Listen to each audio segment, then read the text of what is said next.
सभी मंदिरों से अपना कब्जा छोड़ दें, चाहे किसी भी समुदाय के हो, चाहे किसी भी वर्ग के हों या किसी भी धर्म के हों, मंदिरों से कब्जा छोड़ दें। जय हिंद साथियों, मैं आपका साथी रघुवंश आप लोगों के सामने आज हम इंद्रेश कुमार जी के उन बयान पर चर्चा करेंगे और समझने का प्रयास करेंगे कि वो बयान किस प्रकार से समाज के लिए लाभकारी है और समाज के लोग आपस में प्रेम, करुणा, सद्भाव स्थापित करने के लिए उनके बयान को किस प्रकार से देखते हैं।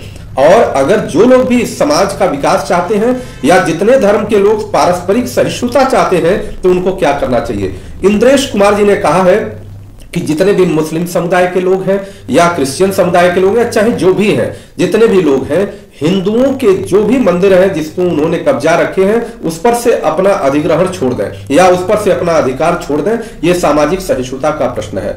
यह बात बहुत शानदार कही है और यह होना भी चाहिए। अब हम देखते हैं कि पूरे भारत ही नहीं, दुनिया में क्या इस बात पर कोई अमल करता है। सामाजिक प्रेम और सद्भाव को स्थापित करने के लिए क्या मंदिरों पर जो गैर कानूनी रूप से अधिग्रहण हुआ है उस गैर कानूनी रूप से अधिग्रहण को छोड़ता है? क्या प्रेम सद्भाव केवल और केवल एक वर्ग के लिए है कि प्रेम सद्भाव केवल वही स्थापित करेंगे? यह तो निश्चित है कि सनातन जो नित्य है, सनातन कभी पुराना नहीं होता, सनातन कभी नया नहीं होता। जो नित्य है, सर्वदा से रहा है, सनातन श्रेष्ठ रहा है। सनातन की बहुत सारी परंपराओं में लोगों ने विभिन्न प्रकार से अपने जीवन यापन को जीने की व्यवस्था चलाई है, परंतु यह भी निश्चित है कि जब जिस समय में जो भी शक्तिशाली हुआ है वह दूसरे को दबाने का प्रयास किया है। कहीं ना कहीं सनातन की सहिष्णुता का भी लोगों ने लाभ लिया है और लाभ का इसका दुरुपयोग किया है। हम अनुरोध करेंगे उन लोगों से कि जहां पर भी उनको समझ में आता है कि यहां सनातन संस्कृति का एक भी धरोहर है, उसको तुरंत सनातन धर्म के लोगों को छोड़ दे दें, जिससे सामाजिक सहिष्णुता और प्रेम सद्भाव बना रहे। अन्यथा हम केवल कागज में, किताबों में, टीवी चैनल में बैठ करके इस बात का केवल डींगे मारते रहेंगे कि पारस्परिक सामाजिक सद्भाव और सहिष्णुता बरकरार रखना चाहिए। बरकरार रखने की जिम्मेदारी समाज के सभी लोगों को है। हाँ, ये बात जरूर है कि जो श्रेष्ठ है उसके ऊपर थोड़ा ज्यादा होता है और श्रेष्ठता की परिभाषा हम सभी लोग जानते हैं कि क्या श्रेष्ठता की परिभाषा है।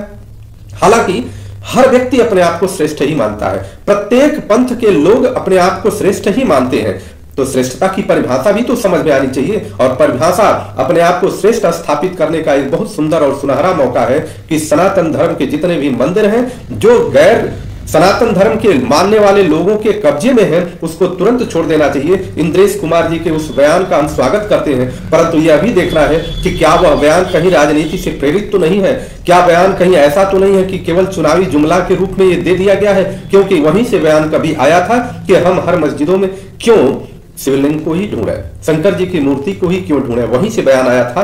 हालांकि उस पर अलग अलग प्रकार से लोगों ने उसका विवरण दिया है, लोगों ने उसकी व्याख्या किया है, परंतु यह भी समझना है कि व्याख्या आप समय समय पर नहीं कर सकते। व्याख्या आपका स्पष्ट होना चाहिए। जिस प्रकार से आकाश का अर्थ आकाश ही है, आकाश को किसी भी पर्यायवाची के रूप में कहा जाए, जमीन को किसी भी पर्यायवाची के रूप में कहा जाए, अर्थ एक ही होता है। उसी प्रकार से व्याख्या भी एक होनी चाहिए। व्याख्या समय समय पर बदलना नहीं चाहिए। आप सभी लोगों को इसे समझने की आवश्यकता है और इसे गुनने की आवश्यकता है। आप इसे ज्यादा से ज्यादा आगे बढ़ाइए, जिससे सनातन संस्कृति में मानवता की जो मूल सिद्धांत है उस मूल सिद्धांत को स्थापित किया जा सके और सनातन संस्कृति के लोग जो मानवता को लेकर के समाज को नई दिशा देने का कार्य करते हैं उनको भी सम्मानित किया जा सके।